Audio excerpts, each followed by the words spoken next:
श्री कृष्णा। आज हम सुनेंगे वीर पुली की कहानी। तो चलिए कहानी सुनते हैं।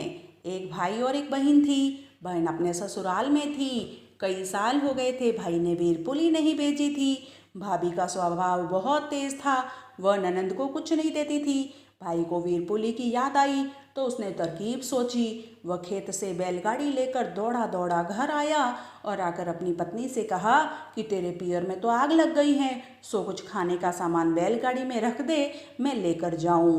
वो ये सुन के वह तो बैलगाड़ी में सामान भरने लगी, जिसमें एक डिब्बा घी का, गेहूं की बोरी और अन्य सामान के साथ में उसने कुछ पैसे भी रखे, ये सोच के कि वहाँ काम आएंगे। और इस तरह से उसने तो गाड़ी को पूरा भर दिया सामान से। वह बैलगाड़ी लेकर रवाना हुआ तो बच्चों ने कहा कि हम भी मामा के यहाँ पे आएंगे।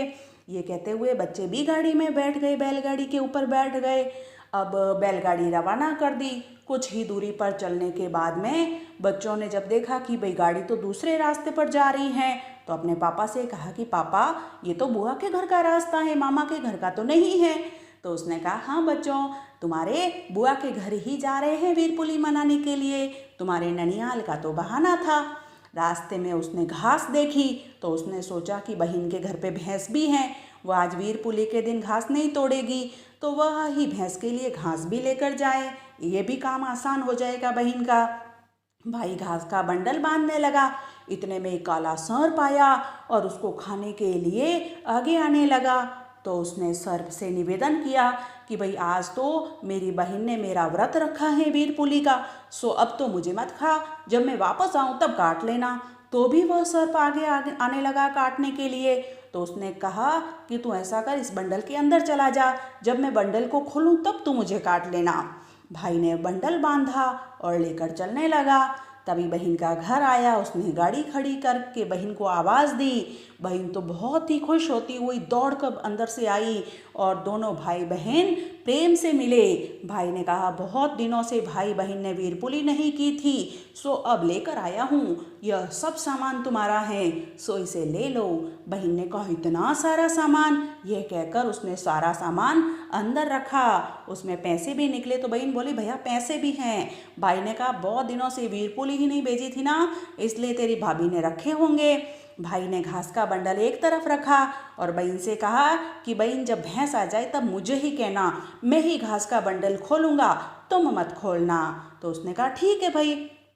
और वो खाना बनाने लगी, जिसमें उसने गेहूं के रोट बनाए, गेहूं की धानी सेकी और धानी सेकते सेकते कहने लगी धानी सेकूं चपाती सेकूं मेरे भैया के दुश्मन सेकूं, धानी सेकूं चपाती सेकूं मेरे भैया के दुश्मन सेकूं।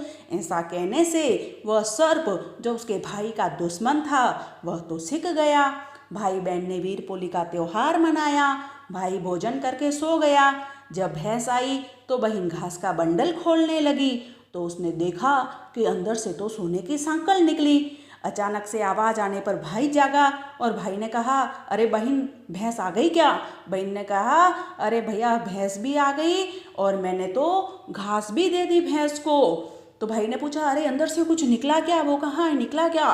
तो भाई ने कहा अरे भाई निकला भी है और मैंने उसको सुरक्षित भी रख दिया है। भाई ने अचंभा करते हुए क्या, किसको सुरक्षित रखा? तो बहन ने कहा अंदर से सोने की संकल निकली है। भाई को बड़ा अचंभ हुआ, क्या बात कर रही है, अंदर तो सांप था, सोने की संकल कैसे हो गई? तो बहन को बात समझ में आई। बहन ने कहा कि मैंने जो धानी सेकी थी, धानी सेकने से तेरा जो काल था, तेरा जो दुश्मन था वो सिक गया।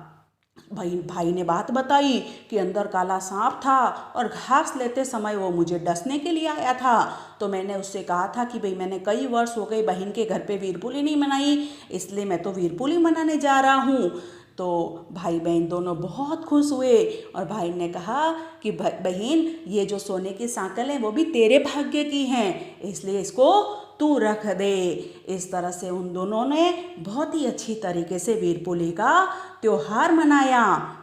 फिर वो भाई भतीजा सब घर गए तो बच्चों की माँ बोली कि मेरे माता के घर पे सब कैसा है, क्या जल गया?